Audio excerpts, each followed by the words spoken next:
Exode chapitre 31. L'Éternel parla à Moïse, et dit. Sache que j'ai choisi Betsalel, fils d'Uri, fils de Hur, de la tribu de Juda. Je l'ai rempli de l'Esprit de Dieu, de sagesse, d'intelligence, et de savoir pour toutes sortes d'ouvrages.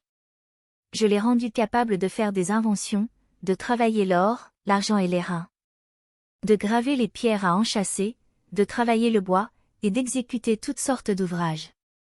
Et voici, je lui ai donné pour Adoliab, fils d'Aïsamak, de la tribu de Dan. J'ai mis de l'intelligence dans l'esprit de tous ceux qui sont habiles, pour qu'ils fassent tout ce que je t'ai ordonné.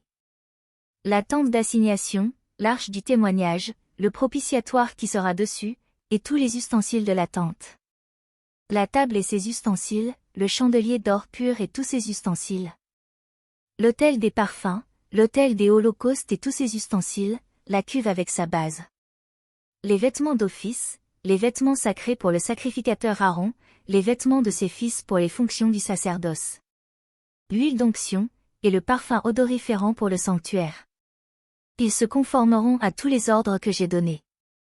L'Éternel parla à Moïse, et dit.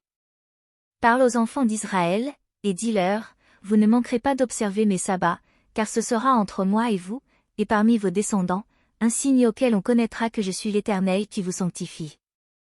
Vous observerez le sabbat, car il sera pour vous une chose sainte. Celui qui le profanera, sera puni de mort, celui qui fera quelque ouvrage ce jour-là, sera retranché du milieu de son peuple. On travaillera 6 jours, mais le 7e jour est le sabbat, le jour du repos, consacré à l'Éternel. Celui qui fera quelque ouvrage le jour du sabbat, sera puni de mort. Les enfants d'Israël observeront le sabbat, en le célébrant, eux et leurs descendants, comme une alliance perpétuelle.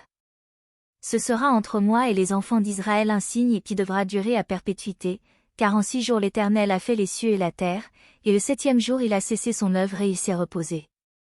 Lorsque l'Éternel eut achevé de parler à Moïse sur la montagne de Sinaï, il lui donna les 2 tables du témoignage, tables de pierre, écrites du doigt de Dieu.